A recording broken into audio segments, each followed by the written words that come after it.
And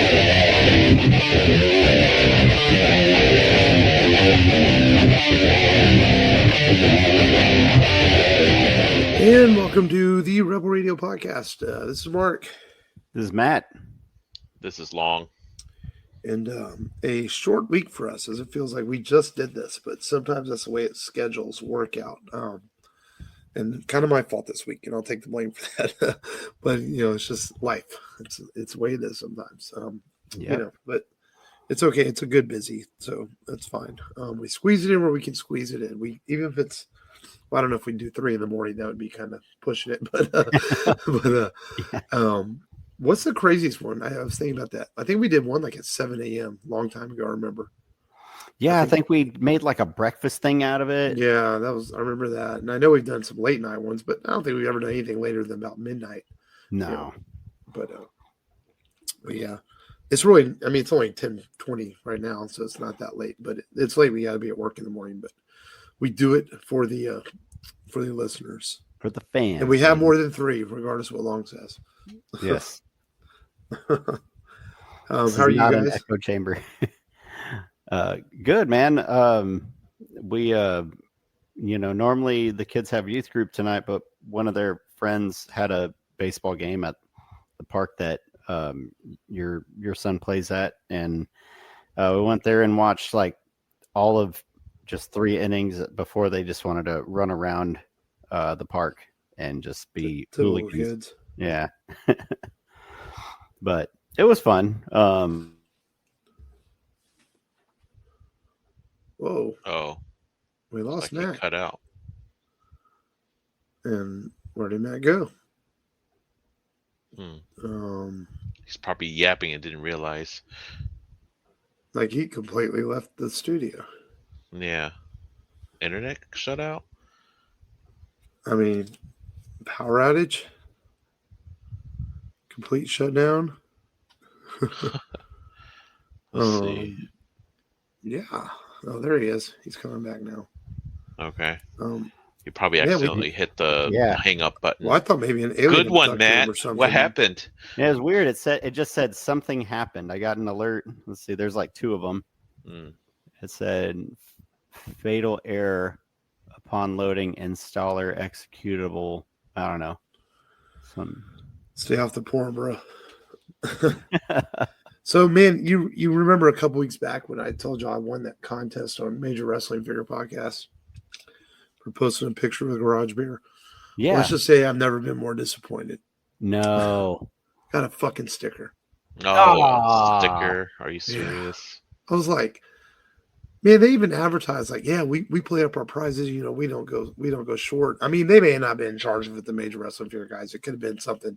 They send a garage beer and they send it out. And I'm like, but I went online, I was doing some research, and I saw like other people won garage beer prizes, where usually like a hat or a pennant, in some cases a 6-pack of beer or whatever. And man, that it was just like going to the strip club, man. Get teased and disappointed. A fucking sticker. Just went home with blue balls. Yep. Yeah, man. It's not going to make me not drink garage beer because I like the beer, but I'm just like, really? Yeah. Really? This is like Major Wrestling Figure Podcast is not a small podcast. They're arguably the largest wrestling action figure podcast in the nation. These guys are huge, and it's like, that's it? A fucking sticker. Like, I would have felt better if they had thrown a Major Pod sticker there too. From their podcast. Yeah. Man, that sucks. But yeah, man, highly disappointed. I was like, yeah, I opened up the envelope and I was like, I'm like doing the thing where you're shaking and looking like, is there anything else in here? It's like, fuck me. Like a check, But I guess our mothers would tell us, be grateful for what you get, But this is damn true. It. Expecting more. But hey, it's fair to have those expectations in that kind of situation. So moral of the story is don't enter any garage beer contests because they suck at prizes. Damn. Who was it again that was running that? Garage Beer and the Major Wrestling Figure Podcast. Never heard of it. So You know, sounds like Garage quite Beer? the mouthful. I know Garage Beer. The Major Wrestling Figure Podcast is Brian Myers and Matt Cardona's podcast. Oh, okay. They talk wrestling and action figures every week. So cool. Yeah, all right. Let's get the energy up here. Yeah, so we got trailers for kids films in the last day and a half. Got our first look at Toy Story 5. It looks like our friends Buzz and Woody are going to have to compete with the world of tablets and new technology. From the looks of the teaser trailer. Movie doesn't come out till June, but I feel like this franchise probably could have ended at part 3 and it would have been just fine. But then I saw part 4 and it was very good as well. So I'm sure part 5 will have me in the seats as well. It's it's arguably one of the most iconic classic franchise that Pixar has done, and merchandising, toys, great films. Yeah. Memorable characters that are animated, but yet you care about them. I mean, it's amazing the power of story they've done with the Toy Story films. So yeah, across multiple generations. Yeah. Dang it. I swore off never watching any more animated films in theaters ever again, unless they came out with a Toy Story movie. And it's like, gosh, dang it! Oh man! But I've seen the very first Toy Story when I was in high school, I think. Yeah. High school with a girlfriend. Went to go watch it. Enjoyed it. I've seen all Toy Story movies in theaters, and I'm like, I don't think I can break tradition. You can borrow a kid, man. Between me and Matt, we got plenty of them. Yeah, dude. Yeah. Well, if you guys go and watch it, I'll watch it with y'all, I guess, so that way I don't feel like a creeper. So. Yeah, man. Yeah, just let me know. I'll definitely. Oh boy, it took the will of 10,000 suns for me to not watch the first Mario movie, and I didn't go because I knew there was going to be a bunch of snot-nosed freaking brats that are underspanked in this day and age, and I don't know. Well, that's the next trailer we got today. We got the trailer for the Super Mario Galaxy movie. Yeah, looks great as usual. It looks awesome. I introduced a lot of new characters. I hope they're not rushing things. Because I feel like the world of Mario, there was more to tell with characters that were already established. But it's fine. I'm sure it'll be good.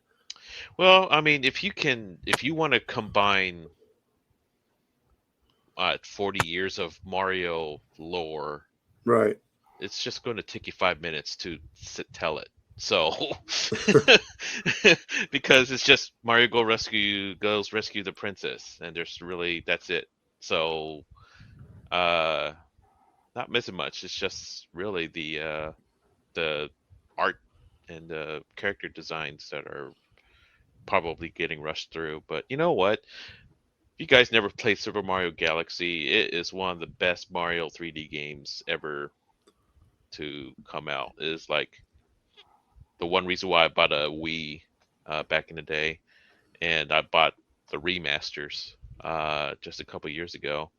So yeah, Mario Galaxy is definitely it's probably my favorite 3D Mario game out there. So if you're a gamer and you have a Nintendo or whatever, you have to play that. You have to put it on your bucket list. I played Mario Galaxy. I had it on the Wii.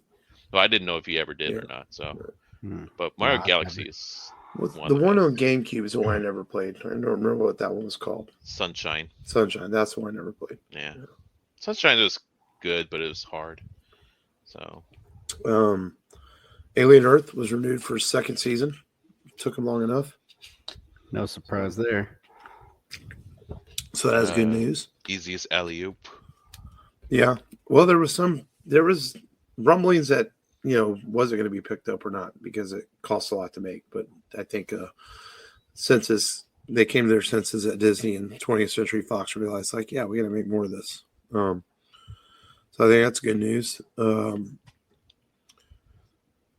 let me see anything else. I saw Dune Part 3 seems to have finished filming already, so that'll be out next year. Or yeah, I think it's next year. It comes out December of 26, towards the end of next year. So that's pretty wild. And other than that, man, that seems to be some of the news I was looking at this week in this short week here since the last few days since we recorded.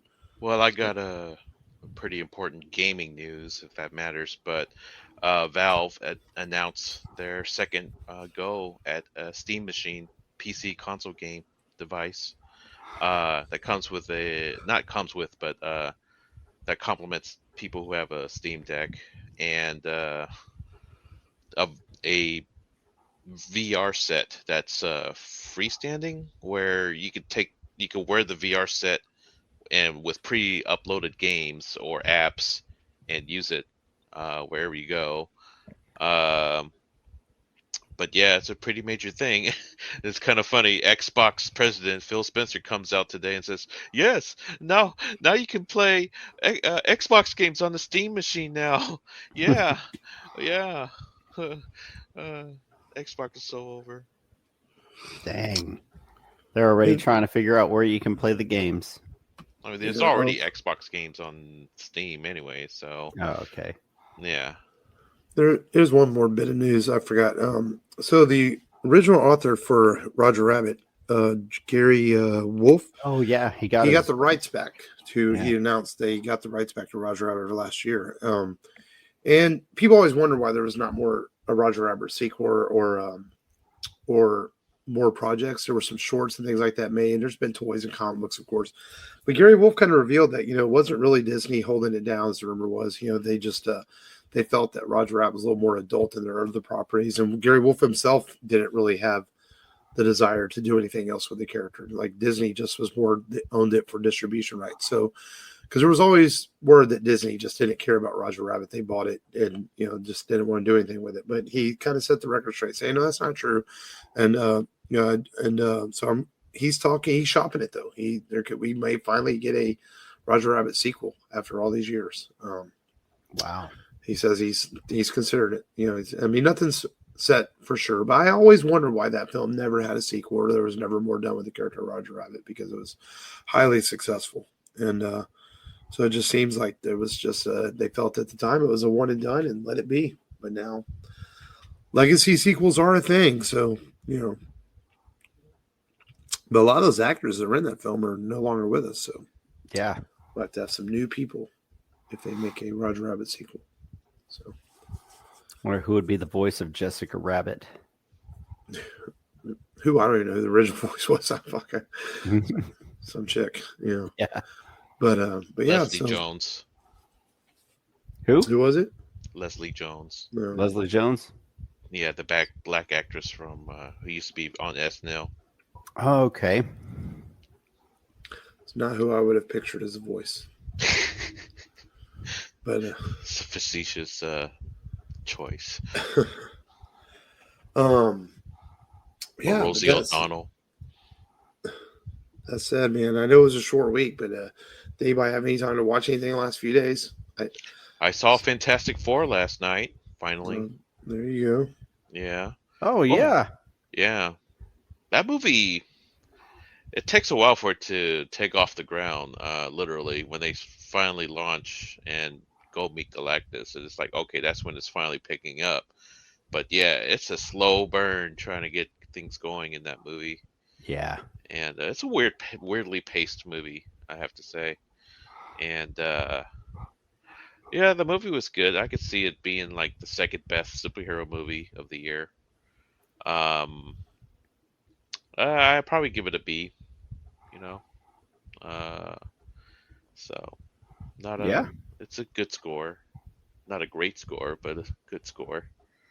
Haven't we only had 2 superhero movies this year? No, we had 3. Thunderbolts. Thunderbolts. Oh, and then Brave New World. So I guess there has been more than. Yeah. That just shows you there's only. I haven't seen Thunderbolts yet. And then Brave New World wasn't really memorable. Mm-hmm. Brave New World's the Fantastic Four movie, right? Captain America. Oh, Captain America. Oh, yeah, that came out too. Yeah. Oh, yeah, in the beginning of the year. Forgot about that movie. Haven't seen that one yet. No, you didn't miss nothing. Hmm. Yeah. Basically just Red Hulk. Yeah, and it was yeah.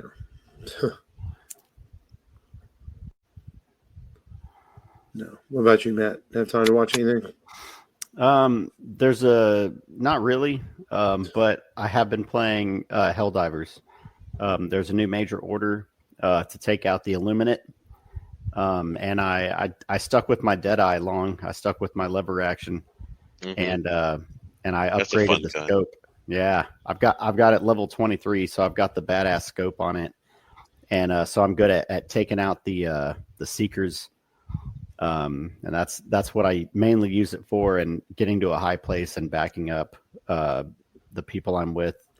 And then I equip the Talon. I like the Talon as a sidearm. But it's funny, and I joined this weekend, and the guys are talking. There's no most of the time I log on, nobody's using a headset. A lot of PC players they just type, Hmm. or Xbox players that just don't talk at all. And I came on, and this guy's named Josh Uri 5, and him and this other guy, it's like Sunshine something, and one is American, the other one is from the UK, I can tell. Hmm. And I joined whenever the major order was over on, or we were fighting termites, and everybody dies except for me, and we finished the mission, but there's no reinforcements left. The destroyer left. There's no stratagems to call down, Hmm. and we got bugs chasing me out of the cave, and they're commenting on me, and they're like, oh, this guy, he's keeping democracy alive. Democracy, our democracy rides with him. And then they're coaching me along. They're like, oh, you're passing a bridge. Throw your dynamite down and blow it up. And I was like, I didn't know you could do that. So I threw it down, and I blew it up behind me. And so only a couple made it back. And I took out my lever gun and took out the ones following me. And I get to the extraction point, but it's full of bugs. Hmm. And so, the ammo you have is the ammo you have. And I lasted a little bit, and I was ducking and dodging and shooting. And the UK guy's like, let him cook, mate. Hmm. And I called down another guy, but we all died, and it was fun. Yeah. And he was like, hey, by the way, I'm streaming this. Are you cool with that? And got my mic on, and we talked for a bit. And he was just, asking, where I was from, and when I joined the game. And I was like, these are some cool dudes. And we ran a couple more missions together. But I had already played for like 2.5 hours, and I was like, okay, I gotta continue on with life. I was like, I can't stay on here all day. I'm gonna get bitched at. Yeah. But it was fun. That was like probably the funnest time I had on there. And now I follow the guy on Twitter. I think he's the guy that I follow on. Sorry, not on Twitter, on Twitch. He's in the U.S. The other guy I've been trying to keep an eye on in case he logs on. Maybe I can join another game, but What's his name? it's like Sunshine something. Is he on Twitch or YouTube? The guy on Twitch, it's Josh Uri. JOSHURI 5. Okay. Oh, okay. Okay, 43 followers. Yeah. It's probably a VOD of it, probably. So, anyways, A lot of It was okay because I didn't have time to watch anything. I wanted to try to finish Frankenstein. I didn't have time. Been trying to watch more Chainsaw Man. Haven't had time. But my son's baseball schedule, it's taking my TV time away. I did watch Monday Night Raw. I mean, but that's every Monday.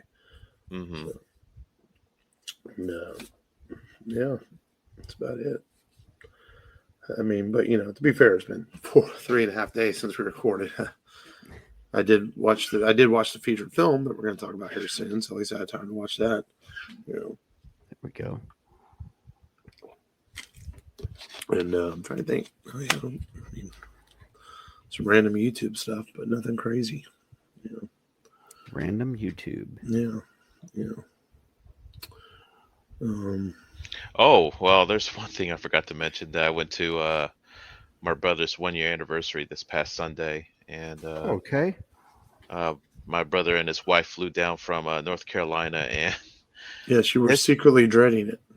yeah, in a way, yeah, and his wife just cooked she cooked like probably at least 10 to 15 platters of different types of foods, from Mexican food, Vietnamese food, uh, Mexican, Chinese, some Chinese food here and there, egg rolls, all that stuff.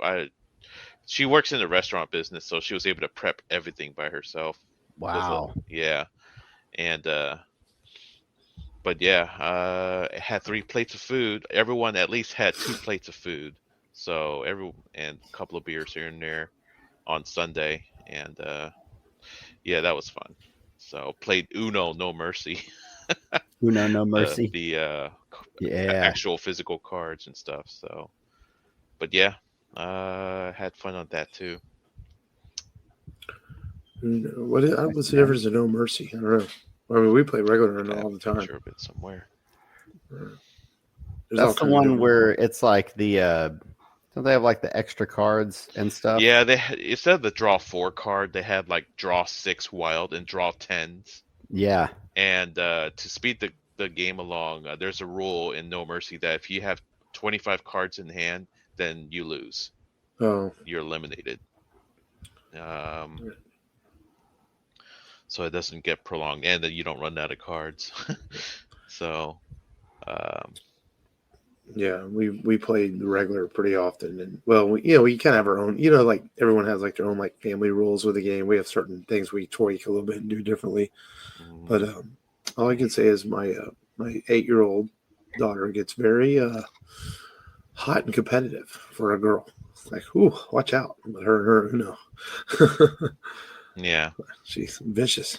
She wants to throw hands and stuff, and things don't go her way. Yeah. In the picture I sent, there's also an island full of trays too. So an island full of food trays, where that's my brother's wife there. But yeah, lots of food. Very cool. Free food. Free food. Nothing wrong with free food. Yeah. All right. Well, I guess we can get into today's featured film then, since not covering too much what we watched this week. We'll have a week and a half between now and the next show, so we'll maybe get some more things watched. So this movie came out in 2011, I want to say. Yes, sir. And it's directed by Zack Snyder. The same Zack Snyder directed Dawn of the Dead, which we did a few weeks ago, The Justice League, Man of Steel. And this movie is, it's hard. I mean, I think taking this movie down to long simplicity of what he texts us being 4 or 5 music videos is a bit much, because I think this movie does have some complexities to it. Essentially, It's a girl. Like, you go ahead, Matt. You summarize it this week. Yeah. So there's a girl played by or her name is Baby Doll. I almost said Sweet Pea. It's Baby Doll. Played by Emily Browning.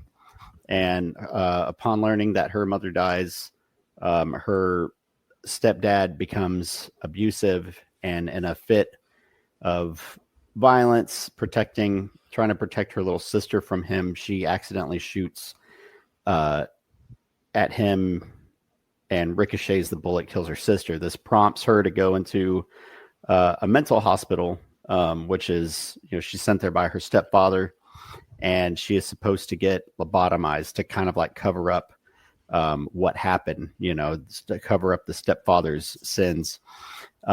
There's a coping mechanism that she uses while she's in this ward with the other girls there. And I would like to say there's 3 realities.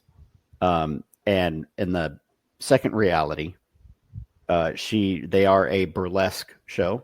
So it kind of like portrays everybody she interacts with as a burlesque operation. In the extended edition, you can actually see some of these dances with Oscar Isaac, who has some great range. If you kind of watch that version, he's very different in different moments of that. But there's a third reality, which is what the trailer shows, the theatrical trailer, where she's a fucking ninja assassin badass with these other girls, and they go through a series of tasks and missions that she has. The dream reality. The dream reality that she has to go through in order to collect the 5 items that she needs, as told to her by Scott Glenn, who's great.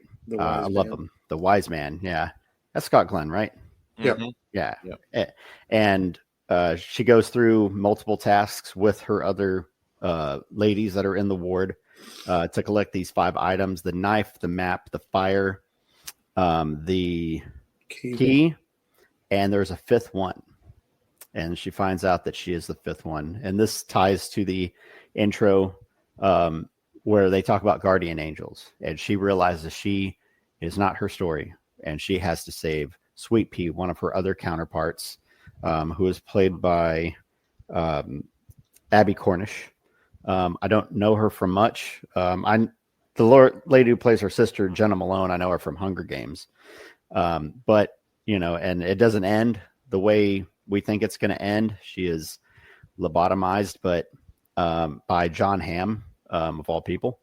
But justice is done, and they find that the police come in and they get Oscar Isaac, and for the shit that he did through the film, we'll talk about.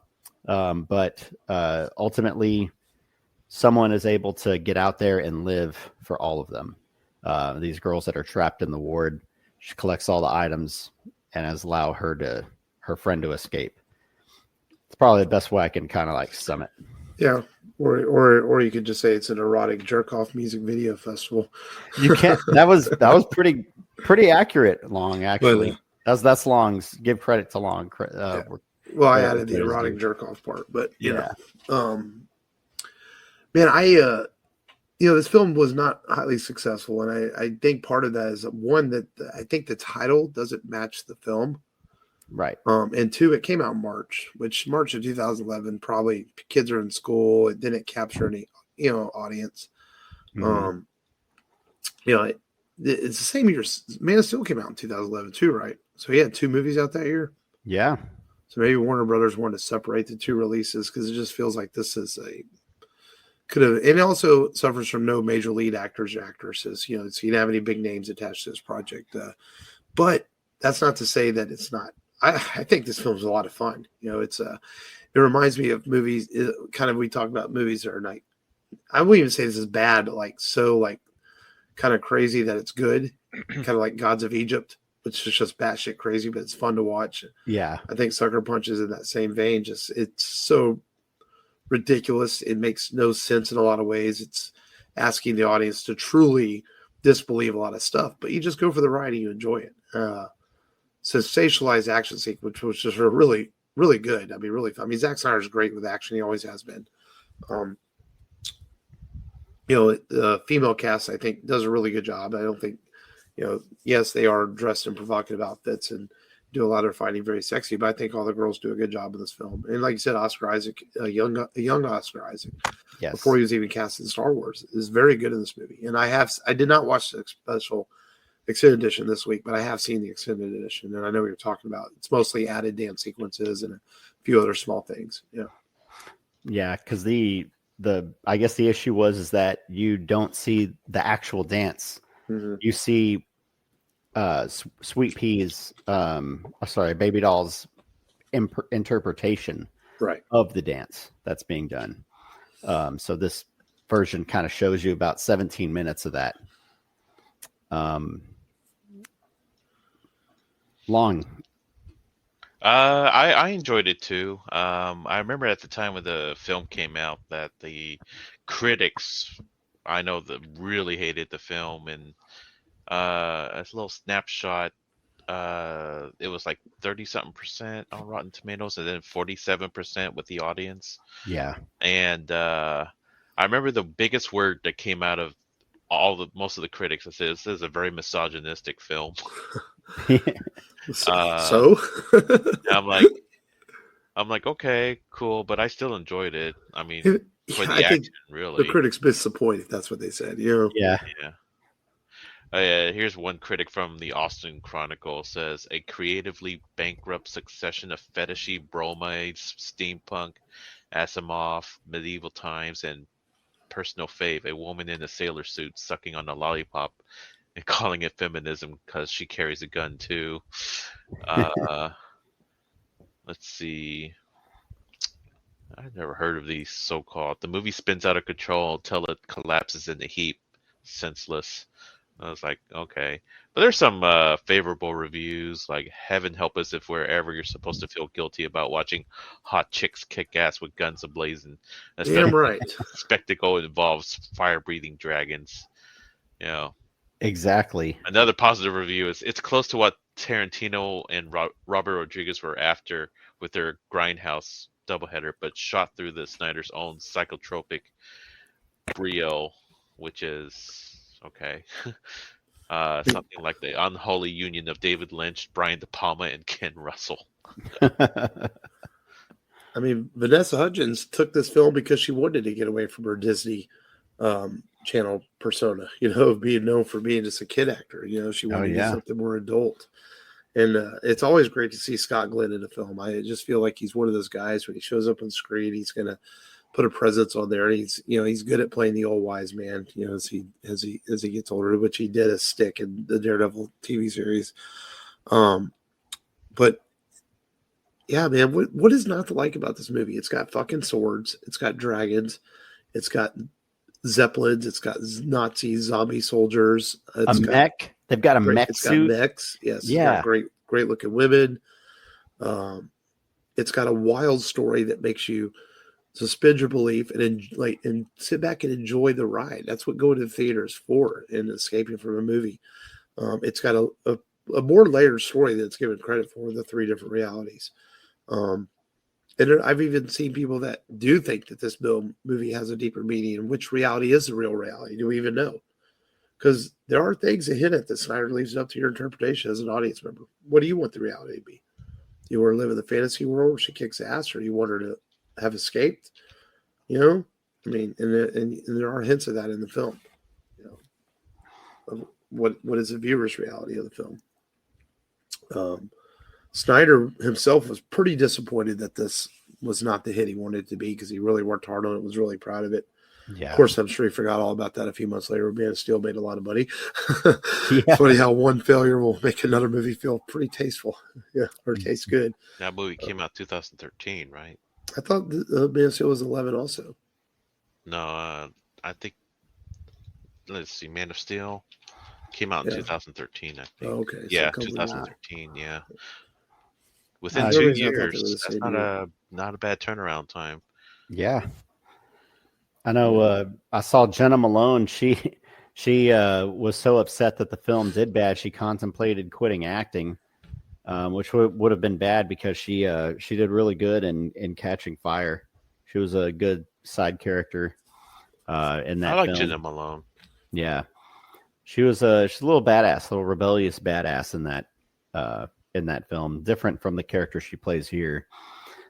She's probably I guess Oscar Isaac is the biggest name on here.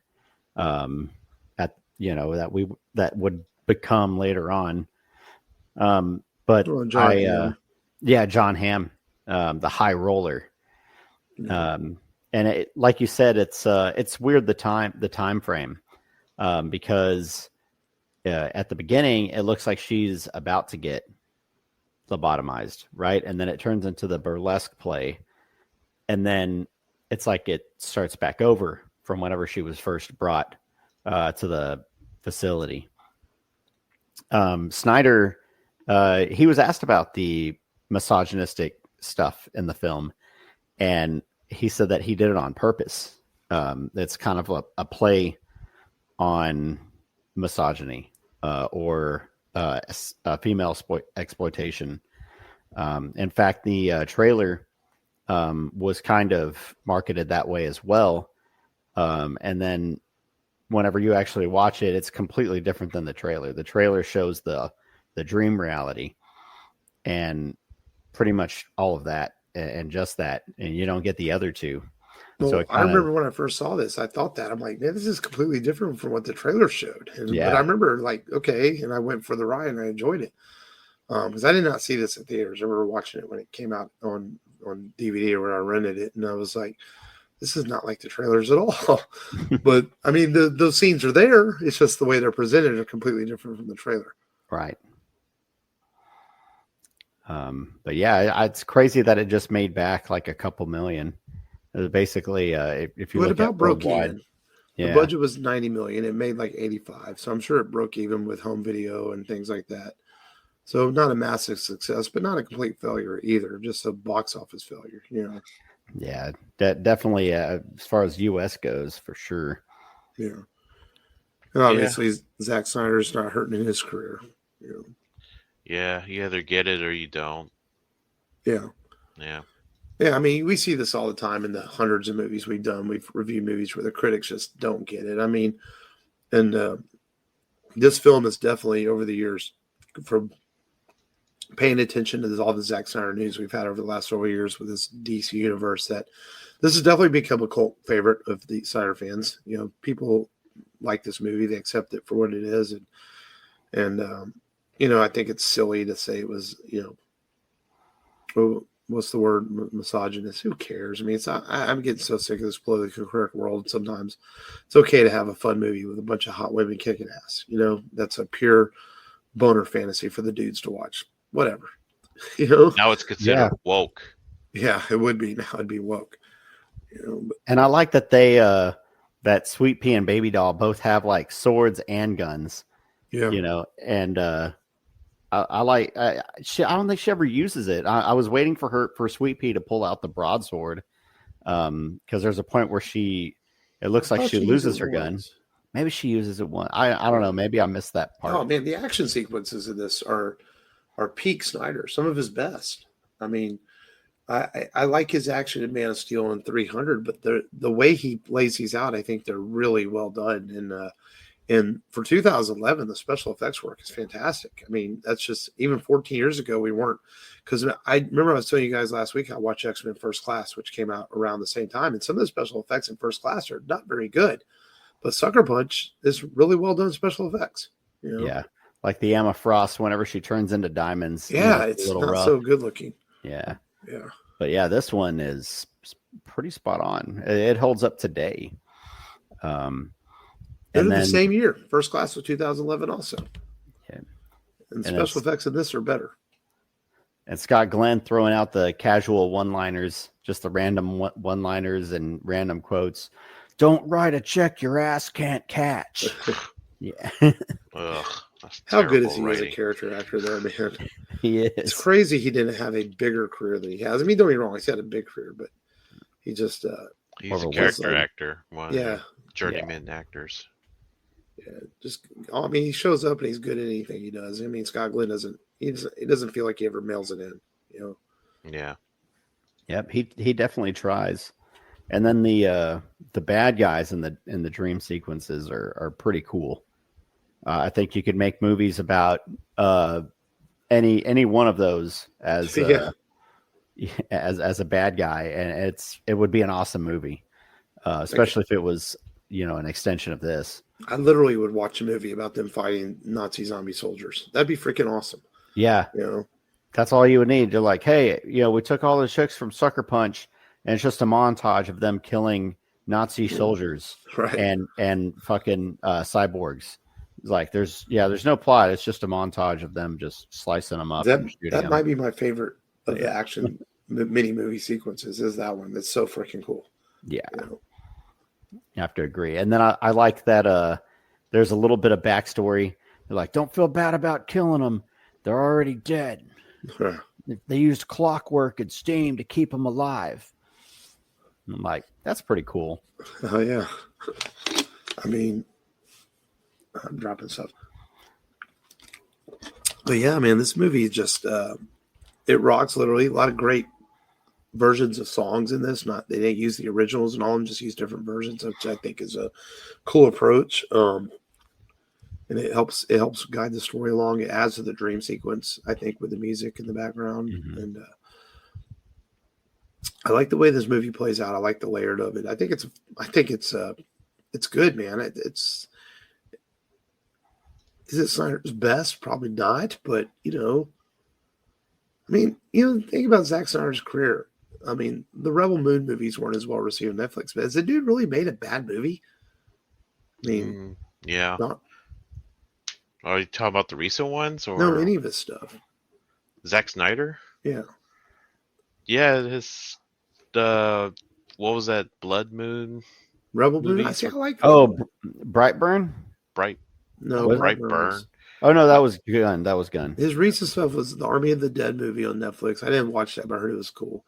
I liked Rebel Moon Part 1 and Part 2. Really? Yeah. Dang. My racist Star Wars friend.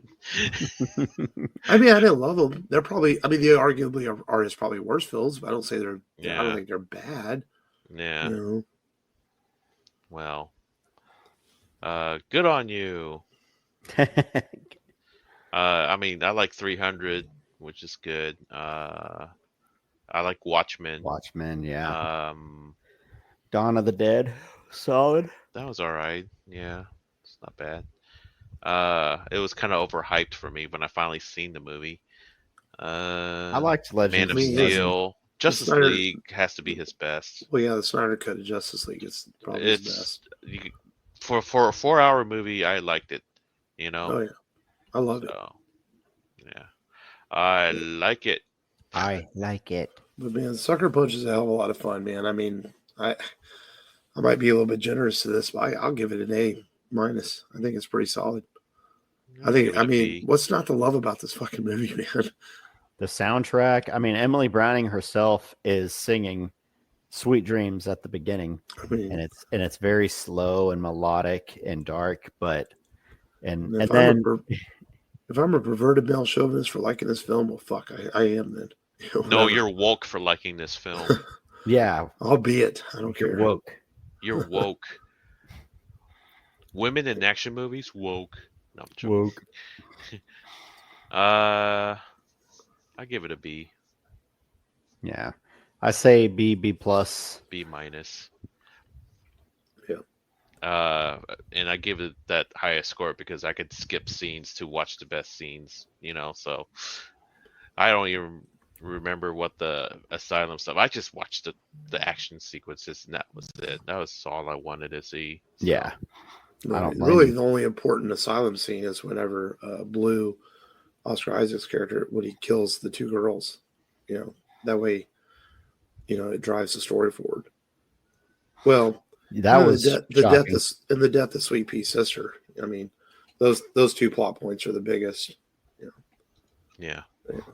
But cool movie though, man, and I like it. I think it's fun. I mean, I hadn't watched it in a while. I've seen it a few times, and it was fun watching it again this week. It holds up well. It's a good action film.